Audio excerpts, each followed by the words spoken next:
Iya, terima kasih Bu Desi atas puji-pujiannya. Kita akan lanjutkan pada sesi firman Tuhan. Sebelum kita mendengarkan firman Tuhan, para lektor bisa mempersiapkan diri. Ibu Neliana, 1 Tawari, pasal 1, 1 Tawari 1, pasal 1 Tawari 1 ayat 1 sampai 24. Pak Mulia Lukas pasal 3 ayat 1 sampai 38. Sebelumnya kita akan berdoa untuk firman Tuhan. Silakan Saudari Naomi. 1 Tawari 3, Pak. Kenapa? 1 Tawari 3. 1 Tawari 3 ayat 1 sampai 24. Iya. Maaf. Ya, silakan. Saudari Naomi, silakan doa. Ya. Bapak, terima kasih buat kehidupan yang sangat berharga ini, Tuhan. Terima kasih buat apa yang sudah terjadi dan yang sedang terjadi, Tuhan, dan juga yang akan terjadi. Kami berucap syukur, Tuhan, karena kami tahu, Tuhan, rancangan-Mu indah bagi kami, Tuhan. Ya Bapak, sebentar kami akan mendengarkan renungan firman-Mu yang akan disampaikan Gembala kami, Pastor Paul. Kau urapi dan berkati beliau, Tuhan, biarlah apa yang disampaikan menjadi rema juga berkat untuk kami, untuk bisa melakukannya, Tuhan. Hanya di dalam nama Tuhan Yesus, Tuhan dan Juru Selamat kami yang hidup. Haleluya. Amin. Amin. Terima kasih Saudari Naomi. Silakan Ibu Neliana. Baik, terima kasih Pak Apeng. Salam Pak Apeng. Salam. Salam Pastor Paul, Bu Ana, Mbak Desi.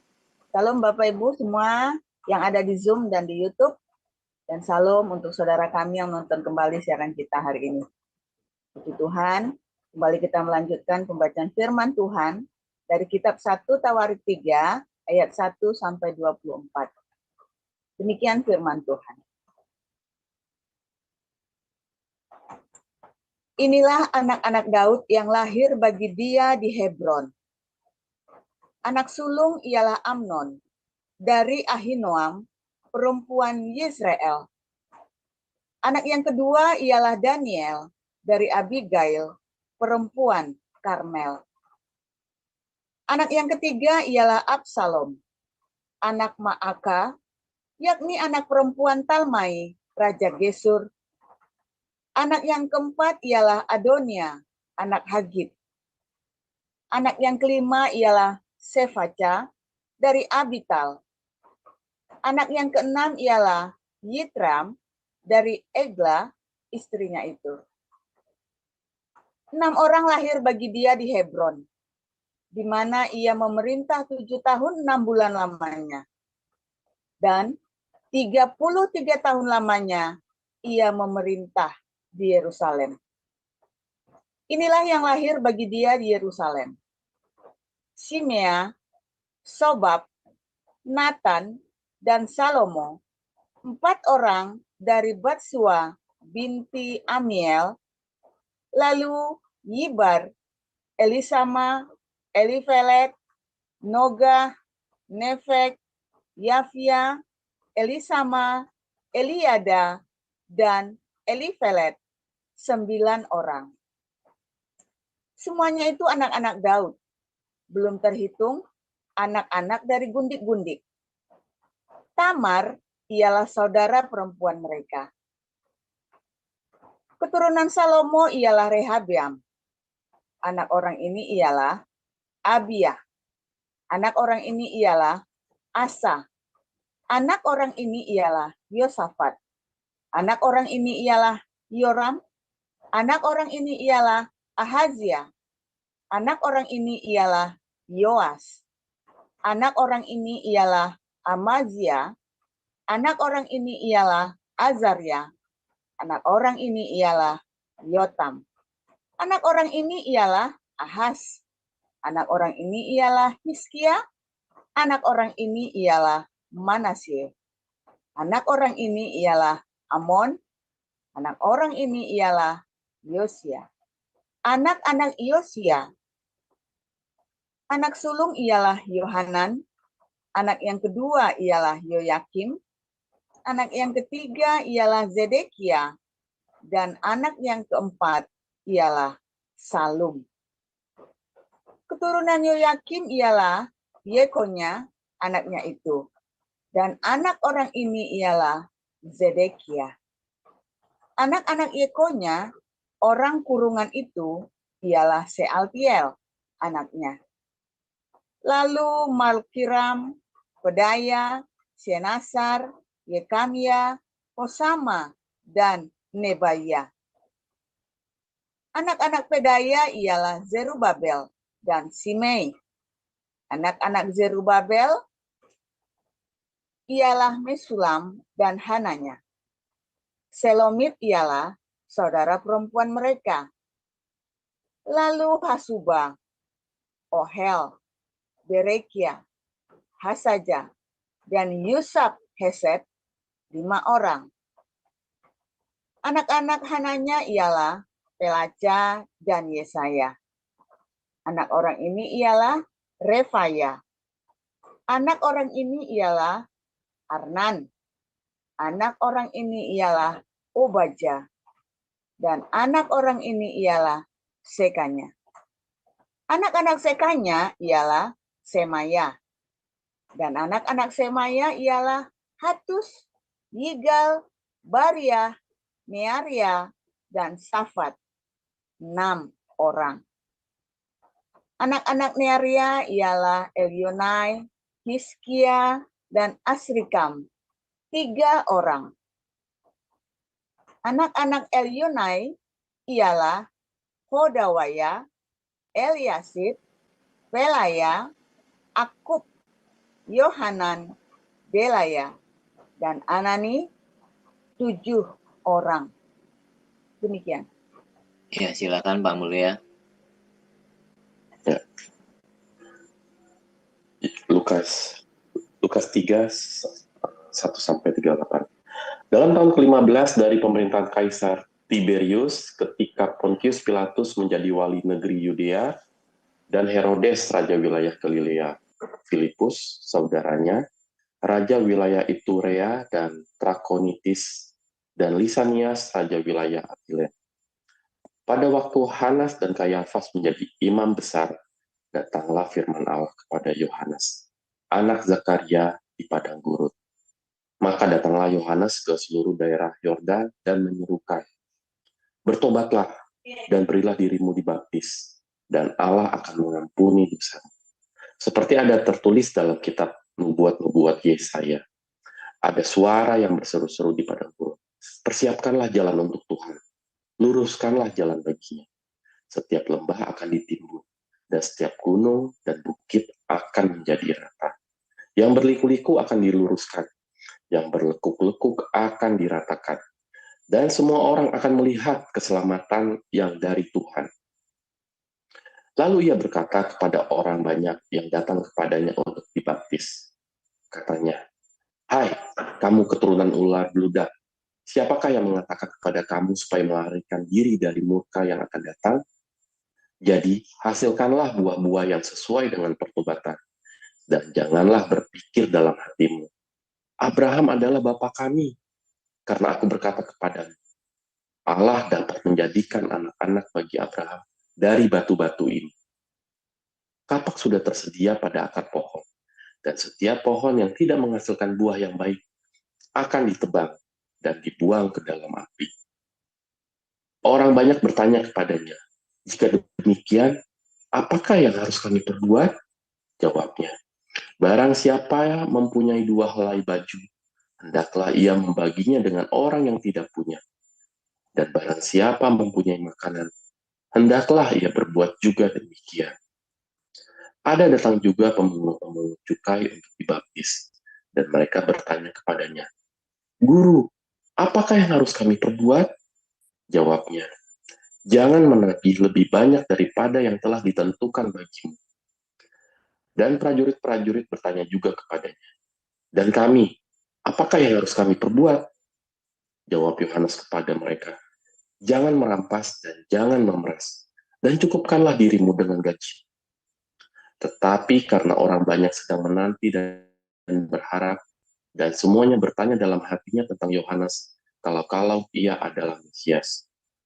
Yohanes menjawab dan berkata kepada semua orang itu, "Aku membaptis kamu dengan air, tetapi Ia yang lebih berkuasa daripadaku akan datang dan membuka tali kasutnya pun aku tidak layak. Ia akan membaptis kamu dengan Roh Kudus dan dengan api. Alat penampi sudah di tangannya untuk membersihkan tempat pengirikannya dan untuk mengumpulkan gandumnya ke dalam lumbungnya. Tetapi debu jerami itu akan dibakarnya dalam api yang tidak pernah terpadamkan. Dengan banyak nasihat lain, Yohanes memberitakan Injil kepada orang banyak. Akan tetapi, setelah ia menegur raja wilayah Herodes karena peristiwa Herodias, istri saudaranya, dan karena segala kejahatan lain yang dilakukannya, raja itu menambah kejahatannya dengan memasukkan Yohanes ke dalam penjara.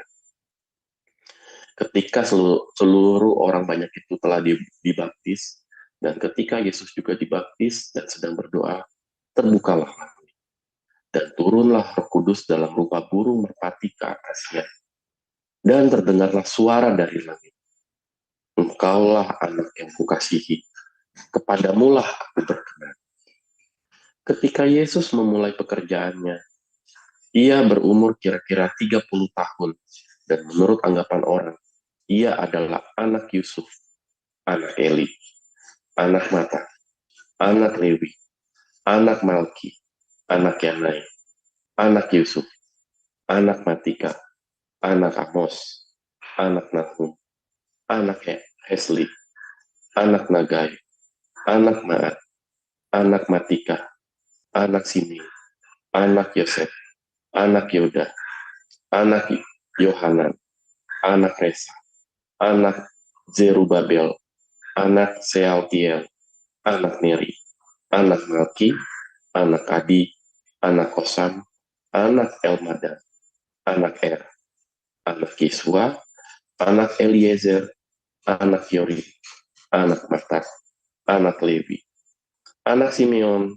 anak Yehuda, anak Yusuf, anak Yonam, anak Eliakim, anak Melea, anak Mina, anak Matata, anak Natan, anak Daud, anak Isai, anak Obed, anak Boas, anak Salmon, anak Nahason, anak Aminadab, anak Admin, anak Arni, anak Hezron, anak Peres, anak Yehuda, anak Yakub, anak Ishak, anak Abraham, anak Terah, anak Nahor, anak Serug, anak Rehu, anak Pelek, anak Eber, anak Salmon, anak Kenan, anak Arpaksyad, anak Sem, anak Nuh, anak Lamek, anak Metusalah, anak Henok, anak Yared, anak Mahalalel, anak Kenan, anak Enos, anak Set, anak Adam, anak Allah. Demikian. Ya, terima kasih untuk para lektor, Ibu Neliana dan Pak Mulia. Kita akan mendengarkan renungan firman Tuhan dengan tema Yahudi Sejati. Silakan Pastor Paul.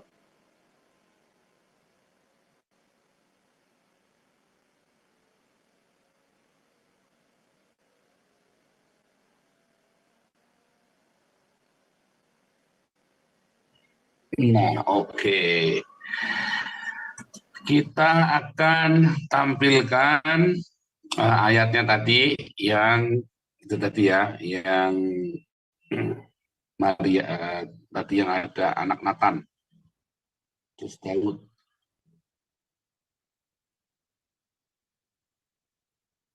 Nah, itu ayat 31. Iya, oke.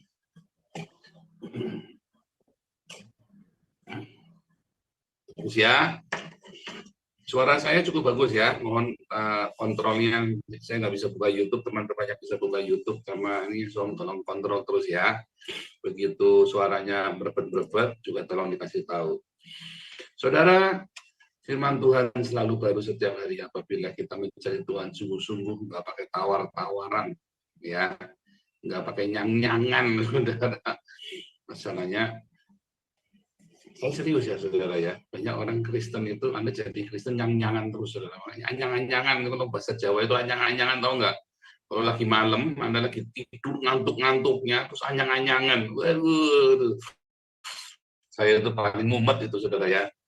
Kencing 1 menit masih ganjel, ditahan, pengen kencing, dikencingin cuman seemprit saudara, ditahan lagi, pengen, wah itu udah sengsara kalau udah begitu saudara ya. Nah itu anyang-anyang.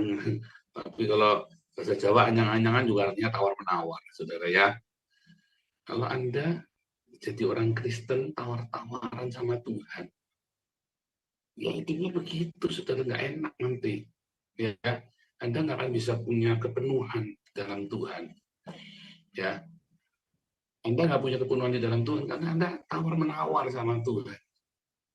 Ya, itu Abraham juga tawar-menawar. Abraham berdoa untuk orang lain, saudara. Yang buat dirinya sendiri, buat dirinya sendiri. Ya, Abraham itu nengok, saudara. All out. Dan yang itu ditanya. All out, saudara. Ya, bagaimana dengan kita? Kita sering kayak tawar-tawaran. Anda mau jadi orang Kristen, tak cicil dulu ya Tuhan. Itu tadi ya. Anda mau jadi orang Kristen tetapi bayar tapi nyicil. Anda nggak mau bayar harganya, maunya nyicil. Nah, jadi apa? Ya orang namanya punya cicilan, hidupnya disandera, nggak enak, saudara. Anda kalau ikut sama Tuhan, ya firman Tuhan itu jangan dicicil. Firman Tuhan bilang apa, lakukan. Baru bisanya segini dulu.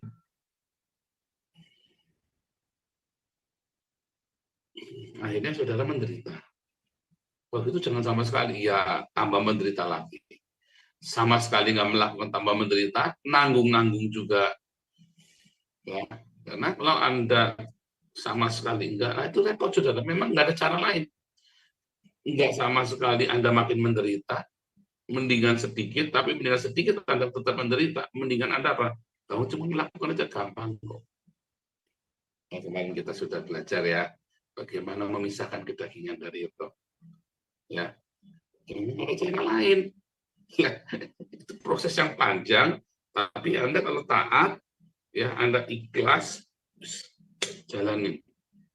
Cepat nanti. Masalahnya apa saudara? Masalahnya kita nggak tekad. Itu tadi itu anyang-anyangan tadi. Ya, saudara, Anda kalau baca tadi 1 Tawarik 3 dan Lukas 3, ya ada persamaannya apa saudara? Tadi Daud punya anak Salomo dengan Nathan. Ya, Lukas 3 tiba-tiba ada Nathan anak Daud. Kalau Anda baca dalam Matius 1, Salomo anak Daud, Yesus keturunan Salomo anak Daud. Kalau dalam Lukas 3, Yesus keturunan Nathan anak Daud. Bedanya apa saudara? Karena baik Nathan maupun Salomo sama-sama anak Daud. Nah, sejak zaman Ezra, ya, seorang Yahudi akan disebut Yahudi dan boleh ke Yerusalem kalau ibunya juga Yahudi, saudara.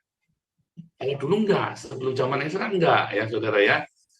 Banyak yang kawin campur, bahkan tadi dari keturunannya sampai itu ada yang menikah sama orang Ismail ya, sama Ismail itu. Tapi sejak zaman Ezra, di Ezra 10, Anda kalau mau disebut Yahudi, maka ibunya harus Yahudi. Makanya teman-teman saya yang di Belanda dan di Jerman, ya, Jerman bukan ya, saudara, yang di Belanda sama teman ketemu orang Swiss ya saudara, yang di Belanda sama Swiss, bukan di Jerman ya. Mereka orang tuanya bukan Yahudi, ya, mereka nggak bisa jadi Yahudi saudara. Mereka harus proselit, dijadikan Yahudi. Dan masuknya bukan ke Yahudi, nggak bisa masuk ke komunitas ininya mereka, Yahudi yang murni itu tadi ya. Yang harus proselit dulu, dia nggak proselit saudara ya. Ada sahabat kami itu ya, dia orang Yahudi, ibunya orang Belanda, ia harus proselit saudara. Wah, buat dia itu sebuah diskriminasi saudara ya. Tapi ya bagaimana, memang itu sudah aturannya. Walaupun ya kemarin profesor kami juga mengeluh ya, beberapa sejak tahun 80 itu ya yang ceritanya Yahudi Ethiopia itu balik ya. Dia mengeluh karena ada beberapa yang tidak selektif. Kita nggak tahu dia ini orang tuanya siapa, apa segala macam. Dia cuma ngaku Yahudi, langsung kita terima begitu saja. Ya, dia mungkin ada filternya, tetapi filternya tidak memuaskan bagi banyak Yahudi yang lain, saudara ya. Ini kamu langsung terima begitu saja. Kan harusnya begini, ada aturannya begini.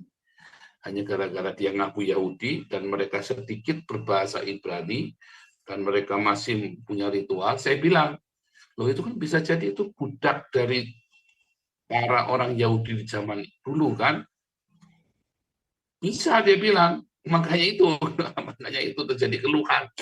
Jadi mereka punya hari Sabat persis dengan orang-orang Yahudi pada umumnya. Mereka berkulit hitam. Belum tentu mereka orang Yahudi, bisa juga mereka adalah budak, salah satu budak yang kemudian setelah zamannya pembuang kehancuran Yerusalem itu, mereka terdiaspora dan mereka pulang ke kampungnya, ke rumahnya. Lalu karena mereka sudah terbiasa dengan bahasa Yahudi, bahasa Ibrani, mereka terbiasa dengan kultur Ibrani, mereka juga disunat, mereka juga menjaga Sabat, mereka juga makan makanan kosher. Belum tentu mereka Yahudi, tetapi mereka mungkin salah satu keluarga atau budak atau ada hubungan dengan orang Yahudi itu, entah dia pegawai, karyawan.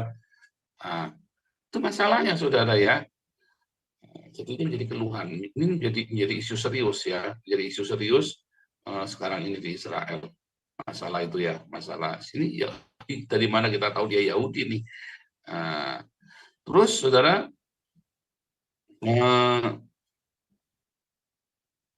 Alkitab mencatat ya perjanjian baru itu ya Matius 1 bahwa silsilah Yesus dari Yusuf.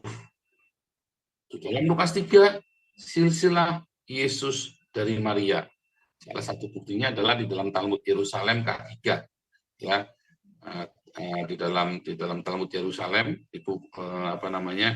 bagian K3 itu ada disebut Maria anak dari anak dari Maria anak Heli ya. Maria anak Heli. Nah, Heli lalu ada Nathan. Oh, langsung kita ngerti. Oh, ini dari Maria, saudara. Jadi ini yang dalam Lukas 3 adalah Maria. Memang di dalam Toledo tidak akan disebut nama perempuannya, saudara. Selalu nama laki-lakinya yang disebut, saudara ya. Di dalam Alkitab itu ya. Memang aturannya begitu ya. Saya kemarin setelah saya dapat penjelasan makin yakin ya memang ternyata laki-laki yang ditulis. Di dalam anak baca Talmud pun diceritakan hampir jarang Anda menemukan nama wanita di dalam Talmud, saudara. Ya, semua itu laki-laki. Memang mereka ada tradisi seperti itu, tapi mereka ngerti. Nanti di dalam keterangannya, nanti, oh ternyata ini adalah perempuan. Ya, jadi hampir tidak ada, walaupun ada, tapi hampir tidak ada. Tapi nanti dalam keterangannya itu, dalam komentarinya, kita tahu, oh ini maksudnya adalah istrinya ini. Begitu, saudara ya. Nah, kata Yahudi sendiri itu baru muncul di zamannya Daniel, saudara ya. Ketika mereka dibuang ke Babel, Yahudi ini berasal dari kata Yehuda, suku Yehuda, kerajaan Yehuda. Tapi karena di bahasa Aram kan jadi Yahudi, saudara ya. Jadi bahasa Aram, karena bahasa Aram dan bahasa Ibrani kan hampir sama, hanya beda pronunciation-nya, pengucapannya. Nah, kemudian jadi Yahudi, saudara. Nah, orang-orang Yahudi ini ya sebenarnya kata Yehuda ini artinya bagus ya. Kalau saudara tahu Yehuda ini bukan anaknya Rachel ya, tapi anaknya Lea. Anaknya Yakub dari istrinya bernama Lea. Yang justru yang bukan dari istri yang diharapkan. Istri yang dicintai itu kan Rachel. Tetapi Yehuda ini berasal dari Lea. Nah, Lea itu karena merasa Yakub lebih cinta kepada Rachel, maka ketika Lea punya anak lebih banyak, ya Yehuda ini kasih nama Yehuda, yang artinya praise the Lord, ya artinya terpujilah Tuhan. Nah, saudara, kalau kita melihat bagaimana Yesus harus keturunan Yahudi, baik dari Yusuf maupun dari Maria, saudara. Kalau dia tidak dianggap sebagai anak kandung oleh beberapa orang Yahudi, maka ibunya yang menentukan bahwa dia memang dari keturunan Yahudi. Ya, kalau Anda dengar Yesus Pandera apa segala macam, itu tuh Yesus yang lain, ya, bukan Yesus yang ini. Karena Pandera itu adalah nama pasukan perang. Jangan-jangan Yesus Barabas itulah Yesus Pandera, bukan Yesus anak Maria, saudara. Tapi Yesus Barabas itulah yang Yesus Pandera, ya. Karena kematiannya pun sama kan, Yesus Pandera ini dengan Yesus Kristus, ya. Ini kan mau disalib kan, Yesus Pandera ini kan, atau Yesus Barabas ini ya. Jadi hampir sama ya prosesnya, semuanya sama. Jadi bisa juga Yesus yang Pandera, karena Yesus Kristus itu bukan pasukan perang. Pandera itu adalah pasukan perang, saudara ya. Adalah satu batalion yang pakai topi macan kumbang itu, topi panter itu ya, topi panther. Nah, itu satu batalion. Nah, jangan-jangan si Yesus Barabas inilah yang disebut Yesus Pandera, bukan Yesus Kristus, saudara ya. Nah, kemudian saudara, kalau kita belajar lagi ya, bagaimana Tuhan Yesus berkata keselamatan dari bangsa Yahudi. Artinya dua-duanya orang Yahudi, saudara. Dan dua-duanya harus menjaga keyahudiannya dia. Ya, termasuk di dalam ketaatan, di dalam mentaati tradisi. Nah, saudara, apakah Yesus melanggar tradisi? Ya, Yesus tidak melanggar halakah, saudara. Yesus tidak pernah melanggar halakah. Jadi orang Yahudi itu punya halakah, punya hagadah. Yesus tidak pernah melanggar halakah. Ada beberapa tradisi yang dikarang-karang sama orang Farisi. Nah, itulah masalahnya, saudara. Sebetulnya, tradisi Yahudi sendiri pun tidak pernah Yesus langgar. Contohnya bar mitzvah, saudara. Belajar Torah, apa ada aturannya belajar Torah harus 12 tahun? Enggak, itu adalah tradisi. Tetapi semua orang Yahudi, kalau namanya disebut ahli Torah, dia pasti belajar Torah 12 tahun, ditambah 12 tahun lagi, yang 12 tahun yang kedua, bisa separuh, saudara. Praktek. Nah, itu ya, ujian praktek lapang, menjadi guru atau boleh buka praktek. Seperti itu ya, makanya Yesus 12 tahun ditambah setahun bar mitzvah, 13 ditambah 12, ya, 25 ditambah 13 ditambah 12 ditambah 6 tahun lagi. Maka itu ditabiskan.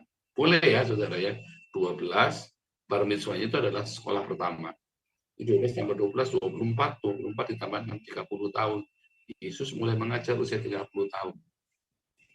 Gitu ya. Nah, kemudian Yesus mentaati. Dia taati, saudara. Bukannya dia langgar, enggak, saudara ya. Halakanya, atau tradisi itu tidak dilanggar. Yang dilanggar oleh Yesus adalah di zaman itu, orang-orang Farisi bahkan mengubah ngarang-ngarang tradisi sendiri. Demi apa, saudara? Yang mudah, yang bisa dipersulit jangan dipermudah. Tujuannya cuma itu, saudara. Orang-orang Farisi dan ahli-ahli Taurat itu ya. Memang seperti itu. Jadi bukan salah tradisinya, saudara. Yang salah adalah yang mudah dipersulit. Dikarang-karang, diputer-puter, dipelintir-pelintir. Ya, makanya Tuhan Yesus bilang, kamu ini ya orang Farisi, ahli Taurat.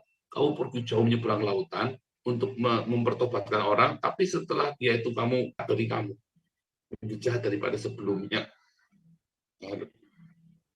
Kenapa dipelintir-pelintir, saudara? Jangan semua diukur dengan apa? Uang.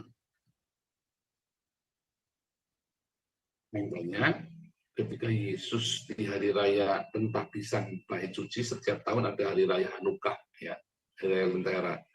Yesus marah, Yesus menyucikan Bait Suci itu dengan dia dicampukin semua orang-orang yang jualan di situ. Boleh nggak? Boleh, saudara ya. Itu boleh diizinkan. Dan mengapa Yesus bisa mencampuki gitu? Coba saya tiba-tiba ujuk-ujuk saya ke gerejanya Gilbert. Saya balikin jempol itu, wah, masuk penjara, saudara. Tapi kalau Gilbert yang ngamuk-ngamuk, Yesus adalah salah satu pengurus di Bait Suci, saudara. Makanya dia bisa ngorak-abrik begitu, karena dia salah satu orang terhormat di sana. Yang dia bisa ngobrak-ngabrik. Kalau enggak langsung digebukin. Gitu ya. Ya, artinya dia memang orang terhormat sebagai rabai yang dihormati ya dalam pengajarannya, di dalam mujizat-mujizatnya, dalam segala perbuatannya. Nah, makanya ada kontroversial. Yesus ini adalah penyihir apa segala macam ya. Nah, jadi kontrol. Tetapi bukan Yesus melanggar hukum Taurat, melanggar adat istiadat Yahudi. Enggak, tetapi dia berkata, jangan kamu mengikuti para dosen ajaran manusia lebih daripada ajaran yang tertulis di dalam Alkitab. Bukannya nggak boleh ngikutin, tapi jangan lebih mengikuti ajaran manusia daripada ajaran yang dalam firman Tuhan. Nah, ini dia, saudara. Ini dia, saudara. Tidak salah ketika Anda pergi ke gereja, bayar perpuluhan, kolekte, nggak salah, saudara. Tetapi yang salah ketika Anda menjadikan gereja itu, kalau belum ke gereja rasanya belum ketemu Tuhan. Itu yang salah, saudara. Jangan dibalik ya. Tidak salah ya kalau Anda punya paham Trinitas, Anda punya paham oneness, Anda punya paham saksi Yehova, tidak salah. Yang salah ketika Anda memaksa orang untuk satu paham dengan Anda. Ya, langsung mengeksan atau mengucilkan orang yang tidak sepaham dengan Anda. Itu bahaya sekali, saudara. Nah, yang diinginkan oleh Tuhan Yesus adalah kembali memurnikan hukum Taurat itu. Teksnya itu dimurnikan. Yuk kita beranjak dari sini lagi. Beranjaknya dari sini lagi. Makanya pagi ini, saudara ya, ketika Anda dengar firman Tuhan, beranjaknya dari mana? Yuk kita beranjak dari firman Tuhan. Jangan dikarang-karang buat membenarkan dirimu sendiri. Ya, jangan pernah ngarang yang nggak ada di firman Tuhan, kayong-kayongnya ada. Ya, lalu Anda pakai buat membenarkan busuknya Anda. Nah, itulah yang kebanyakan dilakukan oleh ahli Taurat dan orang Farisi di zaman Yesus. Mereka korup, mereka ada bikin, ya mereka cari duit lah, cari donasi, rebutan donasi itulah ya. Lalu mereka bilang, oh enggak perlu melawat orang tua, kamu yang penting masuk ke sini nanti biar bait Allah yang menyucikan. Nah itu saudara. Ya, itu yang terjadi. Salah satunya, kamu enggak perlu melawat orang tua lagi. Yang penting kamu bayar perpuluhan sama kolektor. Banyak hamba-hamba Tuhan khotbah seperti itu ya. Terutama kolektor perpuluhan, saudara. Orang tua nanti Tuhan yang merawat. Nah, itu yang terjadi masalahnya dengan orang-orang di zaman Yesus. Orang-orang Farisi, ahli Taurat di zaman Yesus. Salah nggak perpuluhannya? Enggak. Palingnya salah? Enggak. Tetapi kamu diakalin, saudara. Kamu dikadalin sama si orang Farisi, ahli Taurat ini, sehingga kamu tidak perlu merawat orang tuamu, tapi kamu lebih ngasih ke pendetanya, atau orang Farisi, ahli Taurat ini, kamu dimanipulasi. Nah, itu masalahnya, saudara. Itulah sebabnya kami harus kembali kepada yang tertulis. Ya. Banyak sekali orang kemudian mengembangkan yang tertulis ini menjadi doktrin, menjadi dogma yang di luar yang tertulis. Jauh. Ya. Kalau Anda bilang Trinitas, oneness, segala macam itu penafsiran. Dan itu jauh dari yang tertulis. Ya. Itu adalah sebuah konteks buat nginjilin orang-orang pagan Roma, saudara, saat itu. Untuk mengantar memberitahu. Sama seperti Anda kalau memberitakan Injil dengan cerita Barney. Barney itu kan sebetulnya cerita Kristen, saudara ya. I love you, you love me, we are happy family. Itu cerita Kristen, saudara ya. Lalu kemudian Anda pakai cerita Barney, seakan-akan si cerita Barney ini adalah cerita yang benar, yang Alkitab yang ditinggalkan. Di sana seperti itu ya. Nah, kebanyakan orang Kristen, dia kemudian dengarkan khotbah, dia ikutin dogmanya gerejanya daripada apa yang tertulis, lalu dia ngajak berantem orang buat ngikutin dogmanya dia. Yang dia sendiri kalau disuruh menjelaskan nggak bisa. Pokoknya kudu ini, tanpa dia bisa mengerti. Nah, itulah saudara yang ditentang oleh Tuhan Yesus. Kita lihat ya tadi Toledo tadi yang begitu panjang, Tawarik 1, pasal 2, pasal 3 itu Toledo ya. Terus kenapa dicatat saudara? Supaya orang-orang catat, tuliskan, catat, tuliskan, catat, tuliskan. Nah, kalau sudah dicatat, dituliskan kan buat diturutin, saudara. Ya, orang kita sudah menerima buku yang begitu tebal, ya, sudah terima bukunya tebal, catat, dituliskan, lalu kita lakukan yang lain, kan konyol, saudara. Kan jadi konyol. Sudah ada ketentuan-ketentuannya untuk menjadi Yahudi sejati, tetapi kemudian dia ngarang-ngarang lagi orang-orang Faris ini syaratnya menjadi orang Yahudi adalah ini. Di antaranya Anda kudu bayar perpuluhan dan kolektor, saudara. Ini kan bagi orang-orang Faris itu ya.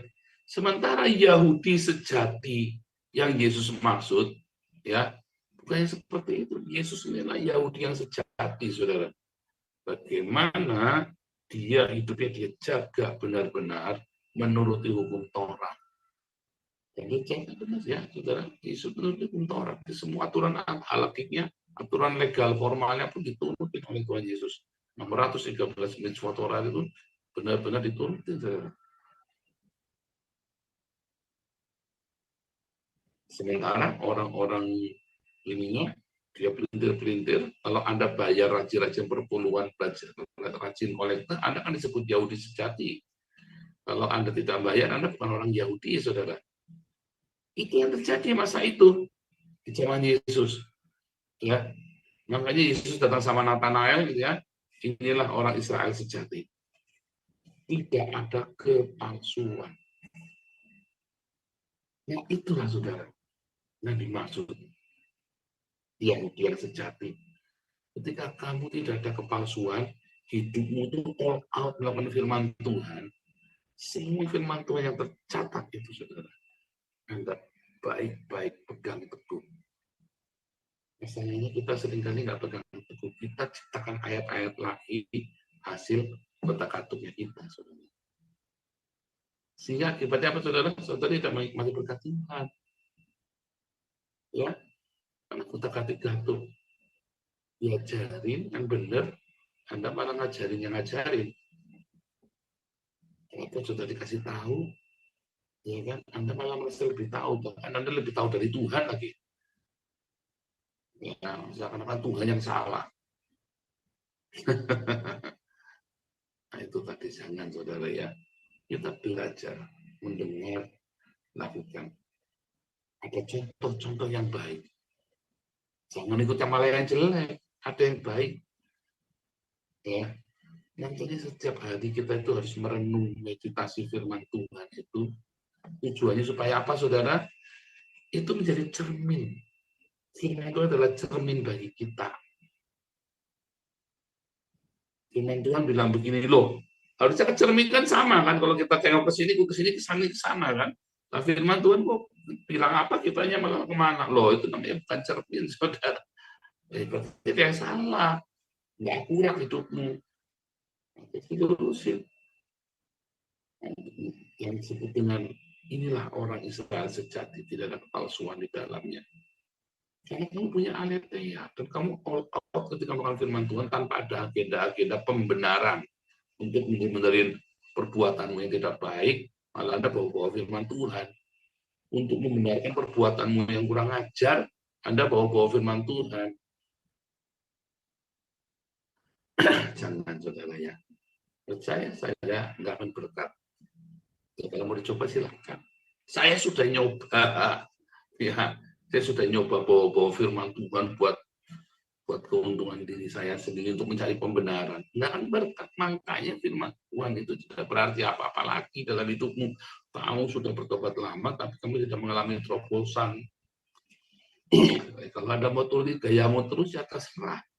Tapi kalau saya, saudara, itu dalam masa pertobatannya saya, 2015 saya bertobat. Dibilang apapun Tuhan, Oh, tapi kalau begitu kita nanti rugi, Om. Nanti Tuhannya angkat, jangan takut. Mungkin saat itu memang kita brengsek, ya. Tapi pertobatannya itu dengan tulus, saudara. Jangan punya agenda pribadi lagi. Tobat tapi agendanya macam-macam. Waduh, pura-pura itu namanya. Agendanya kebanyakan intrik politik. Makanya saya bilang ya, hindarkan intrik politik lah. Kalau apalagi Anda kalau misalnya ketemu sama saya berintrik berpolitik, saya mah pura-pura kagak ngerti, sudah bodo amat. Ya, karena kalau saya nggak pernah berintrik, saya iya, enggak, apa yang saya ngomong ya itu, saudara. Nggak ada intrik, tidak ada agenda apa-apa. Apalagi tekanan dari orang, mana ada orang bisa menekan saya, saudara. Orang tua saya saja nggak bisa ngatur saya, apalagi orang lain. Kalau ngomong sama saya, open, terbuka, ya, nggak usah banyak intrik, nggak usah banyak, ya kan? Nah, kenapa saya membiasakan supaya hati kita tetap bersih. Anda yang terlalu banyak intrik, hati-hati. Nanti Anda kan terjerumus, nyungsep, siapa menggali lubang akan terperosok dalamnya. Ya, pengkhotbah bilang begitu ya. Ayo, Yahudi sejati. Saya nggak nyuruh Anda pakai kifah, pakai apa? Pakai kipah atau pakai alit segala macam, terus pakai ini ya. Enggak, saudara. Yang dimaksud adalah menjadi ya, kita dengan kemurnian hati kita, ketulusan hati kita melakukan apa yang tertulis, yang sudah tercatat dengan susah payah, dicatat itu dengan luar biasa. Ya dilakukan, ya lakukan, saudara. Jangan banyak berintrik, jangan banyak berpolitik. Dengan Tuhan apalagi polos-polos, ya polos-polos saja, saudara. Itu Yahudi sejati. Ujian penyembahan keluar dari hatimu dengan ketulusan hati.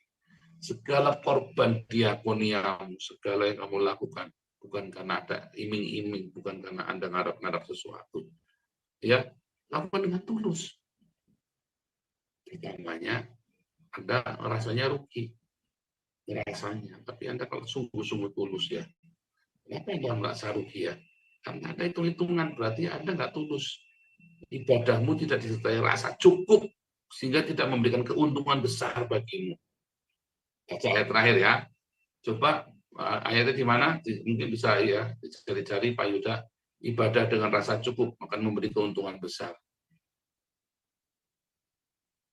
Ibadah dengan rasa cukup akan memberi keuntungan besar. Mana ayatnya? Terakhir kita buka ya. Ibadah dengan